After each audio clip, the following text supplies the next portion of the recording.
3 pertanyaan Allah kepada Nabi Muhammad. Muhammad, alam ini beserta isinya milik siapa? Nabi Muhammad jawab, milik Engkau ya Allah. Pertanyaan yang kedua, Pak, Muhammad, Engkau itu milik siapa? Nabi Muhammad jawab, milik Engkau ya Allah.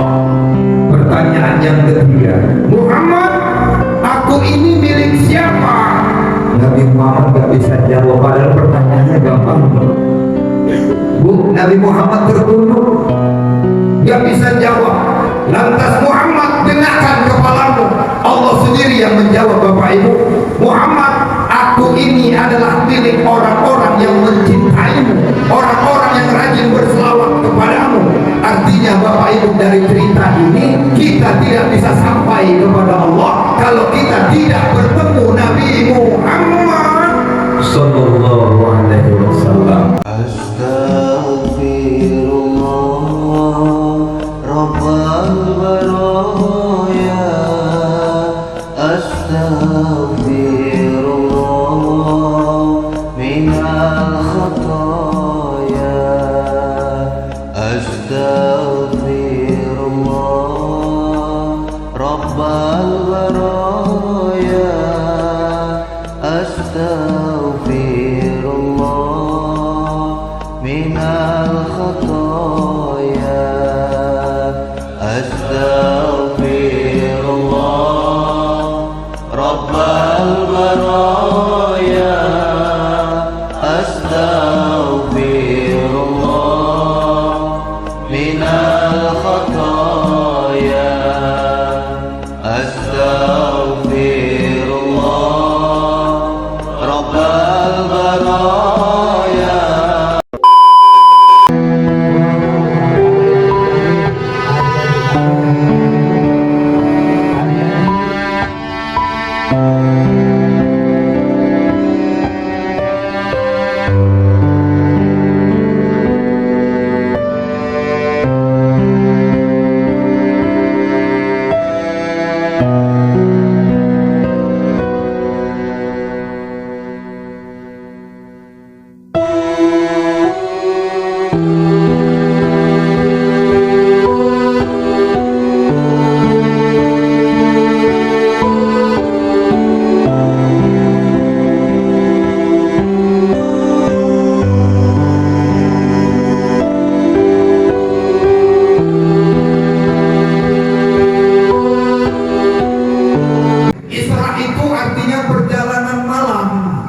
Yang dialami oleh baginda Rasulullah sallallahu alaihi wasallam. Sebelum Isra, baginda Nabi Muhammad sallallahu alaihi wasallam itu dibelah dadanya, Pak. Diambil hatinya, ditaruhkan di bejana, dicuci pakai air Zam-Zam di dekat Ka'bah. Apa maksudnya?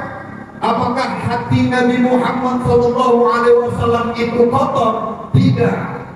Apakah Nabi Muhammad itu banyak maksiat? Tidak. Apakah Nabi Muhammad itu pernah dosa? Tidak. Dibelah dadah Nabi Muhammad itu dijadikan iktibar oleh kita, karena Nabi Muhammad mau perjalanan yang sangat jauh, yang ditempuh sepertiga malam sampai naik ke Sidratul Muntaha menjumpai Allah Subhanahu wa Ta'ala yang Maha Suci. Maka kita sebagai hamba Allah mau menghadap yang Maha Suci harus suci dulu. Ya Bu, makanya sebelum sholat wudu, sebelum wudu mandi junub, sebelum mandi junub istinja. Jangan sepele tinja ini, Pak. Dulu dulu ketika Rasulullah sallallahu alaihi wasallam itu melewati kuburan bersama sahabat Umar bin Khattab dan Abu Bakar Siddiq, melewati kuburan, Nabi Muhammad cuma beliau yang dengar siksa kubur di dalam kuburan itu, Pak. Ketika itu Rasulullah menangis dan mengambil pohon. Dalam riwayat Kamboja, dalam riwayat hadis yang lain, pohon kurma ditanamkan di atas kuburan orang yang disiksa itu. Kenapa engkau menangis wahai Rasulullah? Kata Umar bin Khattab, Aku mendengar di dalam siksa kubur ini, di dalam kuburan ini disiksa oleh munkar dan nangkir kata perintah Allah dikarenakan buah. Bu, karenakan buah. Kalau Allah tidak mau Isra Mi'raj itu tidak akan terjadi, Bapak Ibu yang Allah muliakan. Kalau kita menerimanya dengan otak, nggak nyampe otak kita, Pak.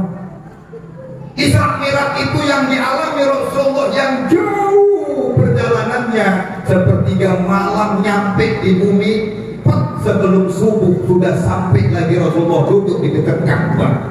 Karena Allah Maha. Coba diterima dengan otak, nggak nerima, Bu. Ini main dengan otak, Bu. Ini anak saya nomor 2 namanya Hafiz. Ada anak berarti ada bapak, ada emak, betul nggak? Kita terima dengan akal sehat kita, Pak. Anak lahir Allah mau karena ada ayahnya, karena ada emaknya. Lahirlah anak, Allah mau. Tapi ada sesuatu yang tidak bisa terima dengan otak. Nabi Adam tuh emak nggak punya, ayah nggak punya, jadi Nabi Adam. Kenapa? Allah mau. Bapak Ibu yang Allah muliakan, satu lagi, Bunda Maria nggak punya suami, beliau wanita suci, wali Allah. Karena Allah mau hamil Bunda Maria, lahirlah Isa alaihissalam. Allah mau. Tapi sayang zaman sekarang ini, mudah-mudahan nggak di kampung kita ini banyak perempuan yang mau ikut-ikut Bunda Maria. Solo, nggak di sini. Di sini alhamdulillah insya Allah sama. Ada.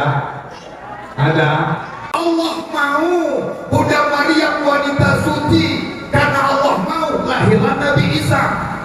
Iman yang bicara. Begitulah Isra Mi'raj Nabi Muhammad SAW. Jauh yang ditempuh beliau sampai ke Sidratul Muntaha, bertemu dengan Allah. Allah mau Nabi Muhammad diperjalankan, bukan keinginan beliau sendiri berjalan Isra dan Mi'raj itu, Bapak Ibu yang Allah muliakan. Nah, yang di dalam kuburan tadi Bapak Ibu karena apa? Yang pertama karena kencing gak cebok. Jangan sepele dengan kencing gak cebok. Biasanya laki-laki lajang nih kalau naik kereta, mobil, tengah jalan dan berhenti di pohon, bawa numpang mbaknya dulu di situ. Permisi itu jangan sama mbak sayang. Bismillahirrahmanirrahim. A'udzubillahi minasyaitonirrajim. Lancarkan tuh, buang. Gak ada air rusak. Ada daun pisang. Gak ada daun pisang Ustaz di batang pohon. Gatel batangnya Ustaz, pakai rumput biar licin sekalian. Pokoknya diistinjai kalau gak disiksa di dalam kubur itu. Oh Bapak, saya kasih paham. Arwah yang sudah meninggal dunia, jangankan bisa makan, menyentuh saja pun mereka nggak sanggup kecuali aku.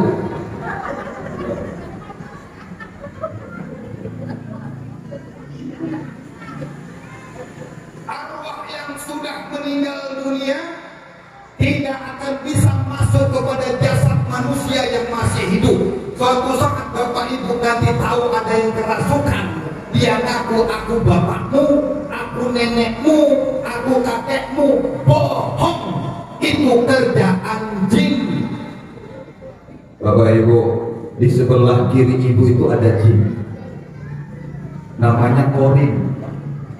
Mukanya mirip sama wajah ibu yang sekarang.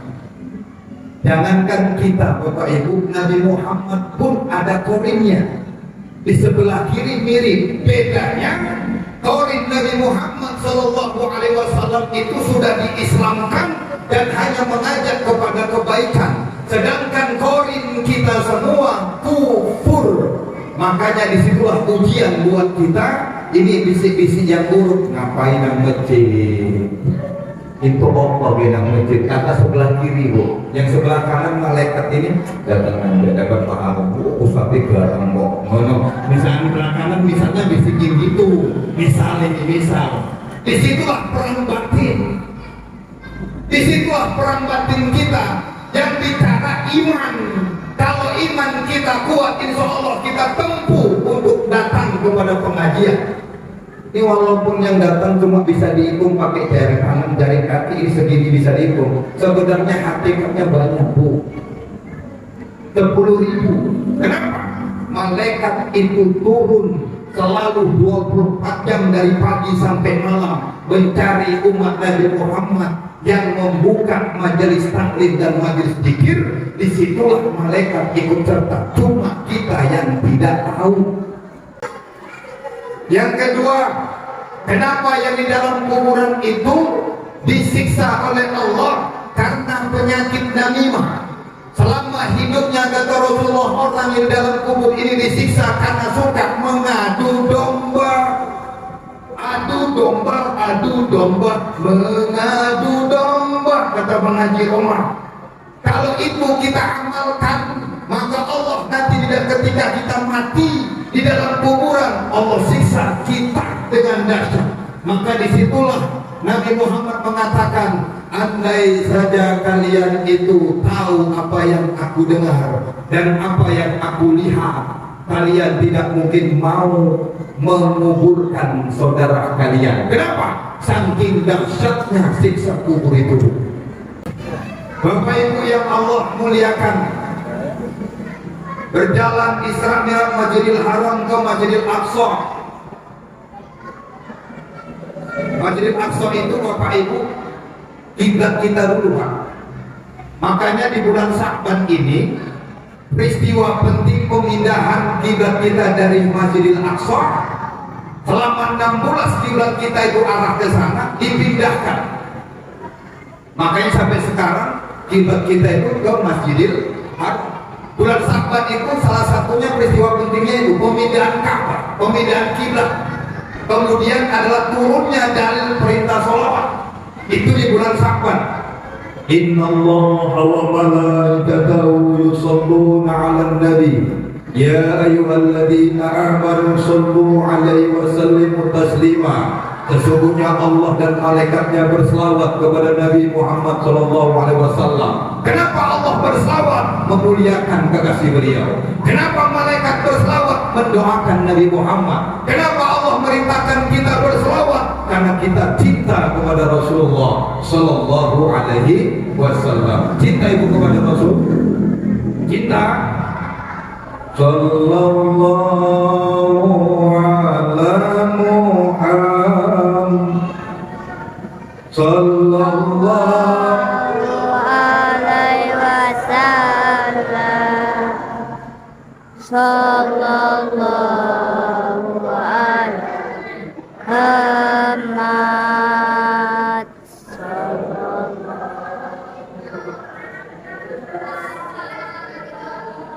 Ya Habibi ya Muhammad ya Musar khafil qailin ya Habibi ya Muhammad ya Musar khafil qailin ya Muhayyad ya Muhajjal ya Imam al-Qiblataini. Ayo semua. Sallallahu ala Muhammad. Sallallahu alaihi wasallam. Sallallahu alaihi wasallam.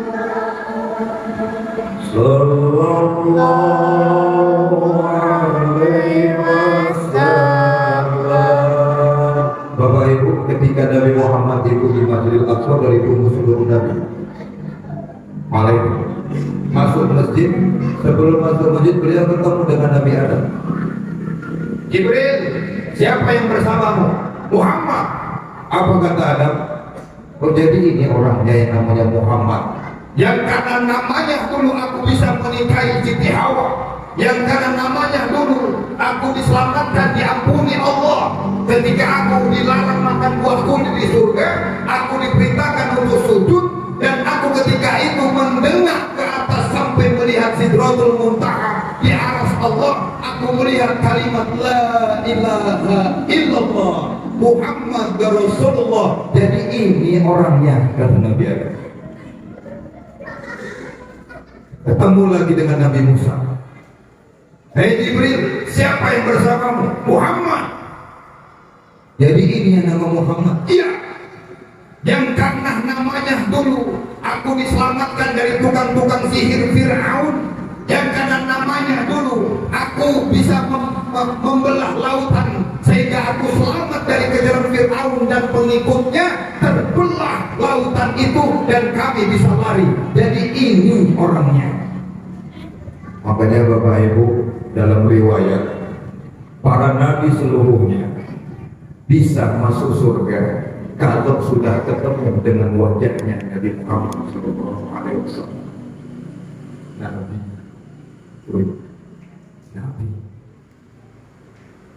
Seluruh nabi bisa masuk surga kalau sudah melihat wajah Rasulullah Sallallahu Alaihi. Bagaimana dengan kita hari ini, Bapak Ibu? Bagaimana dengan kita hari ini? Maka mumpung masih hidup, banyak berselawat. Berselawat itu bukan karena urusan perut. Ngamalkan selawat bukan karena warung ingin laris. Ngamalkan selawat bukan karena suami nggak pulang-pulang 3 kali puasa, 3 kali lebaran, bang toyib. Kita ngamalkan selawat supaya dia pulang, bukan. Selawat itu bukan untuk mempercepat jodoh. Selawat itu karena aku cinta kepada Rasulullah. Selawat itu karena aku ingin ketemu dan melihat wajah Rasulullah Sallallahu Alaihi Wasallam. Lagi sebelum Mi'raj, ketika sampai di Mi'raj Ibu, supaya Bapak Ibu tahu, ada 3 pertanyaan Allah kepada Nabi Muhammad. Muhammad, alam ini beserta isinya milik siapa? Nabi Muhammad jawab, milik Engkau ya Allah. Pertanyaan yang kedua, Pak, Muhammad, Engkau itu milik siapa? Nabi Muhammad jawab, milik Engkau ya Allah. Pertanyaan yang ketiga, Muhammad, aku ini milik siapa? Nabi Muhammad gak bisa jawab, padahal pertanyaannya gampang. Bu, Nabi Muhammad tertunduk, gak bisa jawab. Lantas Muhammad, dengarkan kepalamu. Allah sendiri yang menjawab, Bapak Ibu. Muhammad, aku ini adalah milik orang-orang yang mencintaimu, orang-orang yang rajin berselawat kepadamu. Artinya Bapak Ibu, dari cerita ini kita tidak bisa sampai kepada Allah kalau kita tidak bertemu Nabi Muhammad Sallallahu Alaihi Wasallam. Berapa tahun kita sholat, berapa tahun kita berselawat, pernahkah kita bertemu dengan Rasulullah? Belum. Kenapa? Selawatnya males. Padahal amalan yang paling mudah itu, Pak. Sallallahu alaihi Muhammad, sallallahu alaihi Muhammad, sallallahu alaihi Muhammad. Jadi berselawat itu bukan untuk perlomba-lombaan, untuk bagaimana kita bisa ketemu dengan baginda Rasulullah. Kenapa? Di dunia ini beliau yang menolong kita. Kenapa? Sampai sakaratul maut, supaya kita mudah keluar, tidak merasakan sakit. Banyak salawat. Kenapa? Di alam barzakh yang nemenin nanti Nabi Muhammad. Nah, kalau kita nggak kenal sama Nabi Muhammad, Pak, kira-kira pertanyaan di dalam kubur itu ada berapa, Bu? 5. Pertanyaan pertama apa, Pak? Kata malaikat, ma rabbuka? Siapa Tuhanmu? Kalau kita nggak kenal Tuhan sekarang, bisa jawab itu nggak kira-kira? Nggak akan bisa. Mana biuka? Siapa nabimu? Kalau kita nggak kenal sekarang dengan Nabi, bisa nggak jawab itu, Pak? Nggak akan bisa.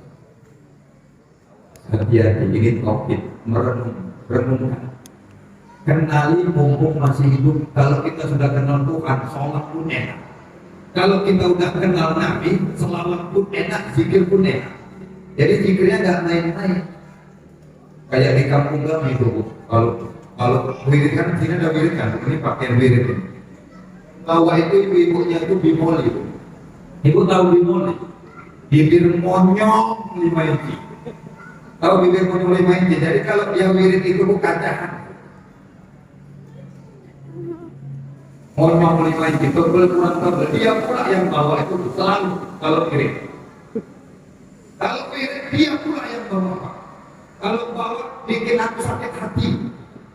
Antar lo jengre mana-mana ulangan ilangan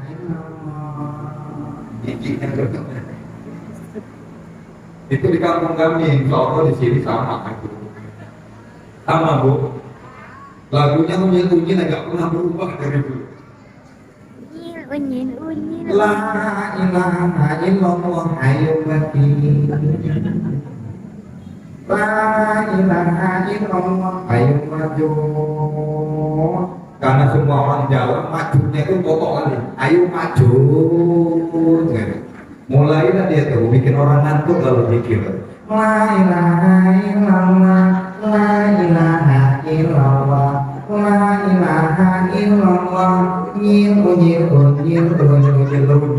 selawat. Pakai lagu nyil. Di sini masih kayak gitu lagunya. Dirubah Bu. Yang lebih sedap itu bapak-bapak kalau pilih. Di kampung kami itu, dekat kampung kami itu kan ada. Dia ada yang bawa itu. Udah orangnya gemuk, perutnya buncit, kalau pakai peci anaknya Pak. Tahu lah bayang, ibu bisa bayangkan kalau peci anaknya dipakai. Tapi dia pula yang sering bawa tiap malam itu, udah malam Jumat kliwon lagi. Suaranya kayak macan. Allah jekir malam manau. La ilaha illallah.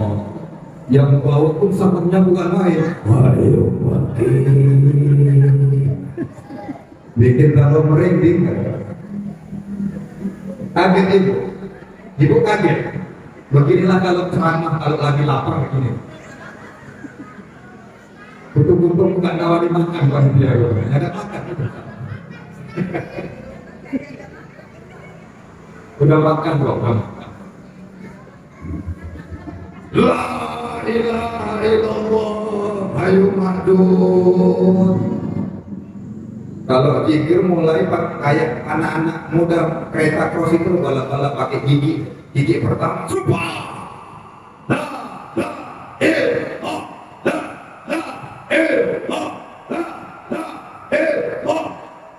udah tengoknya jamaahnya semangat semua. Kedua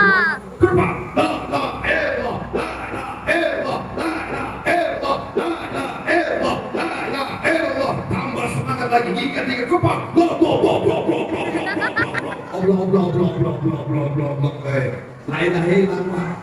la ilaha illallah. Zikir itu harus jelas. Dan mudah-mudahan di masjid kita nggak begitu imam kita. Bahkan ada kalau tiap sholat itu kan jamaah kita wirid zikir. Ilayana antal makam. Subhanallah, Subhanallah. Pertama jelas. Subhanallah, Subhanallah, Subhannya mana? Alhamdulillah, Alhamdulillah, Alhamdulillah. Allahu Akbar, Allahu Akbar, Allahu Akbar, Allahu Akbar, Allahu Akbar. Begitu kita protes Pak Ustaz, Allah kan maha tahu. Iya, Allah maha tahu. Enggak Bapak ucapkan pun, Bapak zikir dalam hati, Allah tetap tahu. Persoalannya dikhawatirkan di kampung kita ini ada orang baru tobat masuk masjid kita ngikut jamaah. Kalau Bapak zikirnya begitu, besok dia ketinggalan karena kantor dalam adat, dia sholat di rumah, makmumnya istri dan anaknya. Diingatnya Bapak Imam zikirnya seperti itu. Malah imam di masjid dulu itu kayak mana? Sesat, gak jelas. Apalagi dia baru tobat. Itu persoalannya Pak. Kenapa didolhirkan menurut Ahlussunnah wal Jamaah imam itu dikuatkan supaya mengajarin makmum, walaupun paham-paham lain yang namanya lengan cingkrang, jenggot panjang, jidat hitam. Aku nggak menyebutkan pahamnya ya Pak. Inisial saja. Wahabi itu sebut juga Pak. Ya, mudah-mudahan di sini nggak ada ya Pak. Jangan kasih kesempatan kepada mereka. Haram nih Pak Isra Mi'raj bagi orang itu. Bid'ah, maulid bid'ah bagi mereka. Irit itu nggak ada bagi mereka. Penghancur umat. Sejak dulu ulama kita, guru kita yang masuk pesantren, yang kitab kuning, bahkan jangankan melihat kitab di luar kepala mereka, gak pernah larang kita tuh maulidan. Jangan dilarang kita nih yang mau maulidan. Ibu baca Quran untuk orang keluarga ibu yang sudah mati, dibilang gak nyampe. Kalau apa enak aja jawabnya. Kalau bacaan Quran ini, Quran kuning gak nyampe bagi orang yang mati, tahu mati duluan. Aku yang bacakan Quran. Kalau bacaan Quran kuning gak nyampe, kau boleh balik lagi. Itu aja jawabnya kalau ada orang nyinyir kali kayak gini. Ditinggal. Kalau nggak ada wirid, maka pencahayaan Ustaz berkurang. Sempat dilarang Isra Mi'raj, maka pencahayaan kami berkurang. Gara-gara ada wirid lah, istri kami itu jarang masak. Ya benar Pak. Dari serta ini terkenal wirid loh, matanya aman, jauh dari bencana. Amin. Sejak dulu dari almarhum Amri Tambunan memprogramkan Deli Serdang yang religius sampai hari ini kita pakai di desa. Di tiap desa ada kadang-kadang ada beberapa dusun ada wirid. Malam Senin wirid, malam Selasa wirid, malam Rabu ada wirid, kan? Kamis wirid, malam Jumat. Bapak-bapak, kadang ibu-ibu juga malam Jumat ada kegantelan, malam Jumat itu wirid. Perempuan malam Jumat udah suaranya kayak kuntilanak tadi Pak. Malam Jumat itu wirid, udah malam Jumat bapak-bapak aja, nggak usah kementelan udah. Bikin khawatir, tahu? Malam Jumat soalnya. Sampai hari itu kadang-kadang belum lagi wirid apa? Sebulan sekali wirid desa, 2 bulan sekali, 3 bulan sekali kabupaten. Masih ada kabupaten sekarang Bu? Masih ada, masih dipanggil. Coba itu. Setiap isi wirid pasti ngasih botol itu Bu, pusatnya. Makanya nggak pernah masak. Nggak pernah masak. Entah ini sekarang nanti. Aku boleh dibototin atau enggak? Karena aku tengok dari tadi nggak ada bungkusan di meja. Aku yang penting orang rumah itu bontokan yang penting. Kalau kamu nggak mau nih, besar. Hampir 1 jam dari tadi nggak ada bungkusan di situ. Berarti nggak ada botolnya ini. Wah, zikir ini lumayan Bapak Ibu. Masya Allah. Waktu dulu pernah ngamalin kan pernah dikasih amalan surat Yasin sama Tuhan guru kami. Yasin itu wajahna min baini aydihim saddan wa min khalfihim saddan fa asinahum qawlun la yubsirun. Nanti Bapak Ibu boleh tengok artinya itu. Sesungguhnya kami membutakan mata mereka, penglihatan mereka. Kemudian habis mengamalkan itu disuruh nyambut lagi Abdul Jibril malam anna la ilaha illallah. Kemudian pada waktu itu pernah itu udah aku amalkan. Aku kan kemana-mana kalau naik kereta nggak pernah pakai helm. Males perlu banget, selalu pakai helm. Pernah ditanya sama kawan intel kita di Polres, nggak pernah sama pakai helm, nggak tahu. Helm sama sorban ini lebih kuat sorban, aku bilang. Coba bantingkan, banting helm pecah. Sorban ini juga dibanting, nggak akan pecah. Kepalaku yang pecah. Jadi kan ada raja besar di kayu besar tuh. Dulu ada raja gabungan naik kereta. Oh, polisi. Tinggal banget, nggak pakai helm, kaca spion. Mana kan nggak ada pusat tandel juga yang dulu. Spion nggak dipakai, kayak anak muda itulah. Aku ingat amalan yang dikasihkan sama Tuhan guru kami. Dari jarak jauh, jarak 10 meter juga itu. Waj'alna min baini aydihim saddan wa min khalfihim saddan fa absaynahum wa hum la yubsirun. Abdul Jibril fa'lam annahu la ilaha illallah, la ilaha illallah, la ilaha illallah. Alhamdulillah nggak nampak polisi. Wah,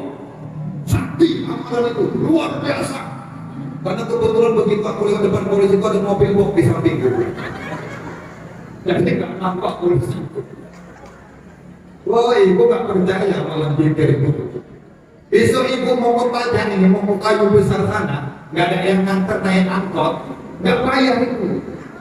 Tapi syaratnya duduk dekat supir. Begitu ibu stop, antarkan Kayu Besar. Aku mau ke Medan dari Tanjung Morawa, duduknya dekat supir, nggak bayar. Begitu ibu duduk di dekat supir depan, mulai ibu. Apa lo cekre palang anaho? Turun ibu nggak bayar. Kenapa Ustaz? Jangan orang gendeng. Jangan orang gendeng. Dah seperti itu, apalagi ngayunkan anak. Sekarang mama sekarang kan modern bu. Ngayunkan anak pakai lagu dangdut, kebanyak nonton Indonesia. Tidur. Boleh, kau di sana, aku di sini. Anaknya nyaut tuh. Oh iya, oh iya. Anak sama mama saut-saut. Disikirin tuh kalau melahirkan anak. Begitu lahir mandikan pak, mandikan bersihkan bayi, diajarkan telinga kanannya, tomakan di telinga kirinya. Mau laki-laki mau perempuan, tambah iman. Kenapa diajarkan Ustaz? Karena manusia yang baru lahir bersih tanpa noda, maka yang harus pertama kali masuk ke dalam pikiran dan hatinya adalah kalimat Allah. Siapa yang ngajarin? Bapaknya, jangan aku.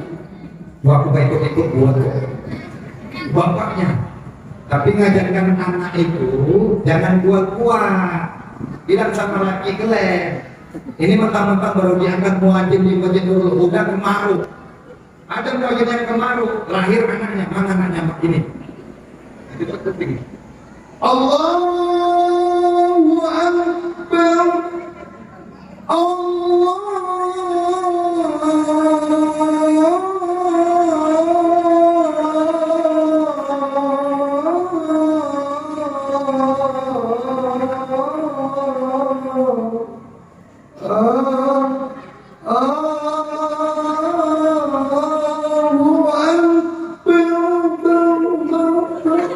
Jadi ini kota Mekah, bau.